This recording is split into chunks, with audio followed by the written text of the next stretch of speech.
Let me show you some thing جو کہ بہت کم لوگوں کو پتہ ہے. تو دس از حجرہ عائشہ. حضرت عائشہ کا گھر تھا بالکل مسجد نبوی کے ساتھ. تو یہاں پہ وہ آرام فرمایا کرتی تھی, یہاں رہا کرتی تھی. اینڈ آپ صلی اللہ علیہ وسلم نے بھی اپنا آخری وقت اسی جگہ پہ گزارا تھا. تو یہ وہ جگہ تھی جہاں پہ آپ صلی اللہ علیہ وسلم ملاقات کیا کرتے تھے صحابہ اور باقی سب سے. اور آپ صلی اللہ علیہ وسلم نے جس جگہ پہ پردہ فرمایا اس دنیا سے وہ یہ جگہ تھی. تو جہاں پہ انبیاء اس دنیا سے پردہ فرماتے ہیں اسی جگہ پہ ان کی تدفین کی جاتی ہے. تو دیکھیے پورا تدفین کا عمل بالکل اسی لوکیشن پہ کیا گیا تھا اور اسی طرح بالکل سب کچھ سیٹ کیا گیا تھا.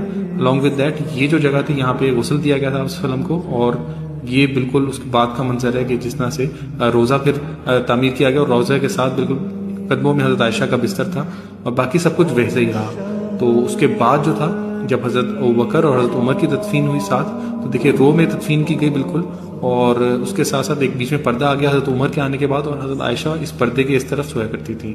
اور یہ آپ صلی اللہ علیہ وسلم کا روزہ تھا, یہ حضرت ابوبکر کی تدفین تھی اور یہ حضرت عمر کی تدفین تھی یہاں پہ, اور یہ صحابہ یہاں پہ نماز پڑھا کرتے تھے.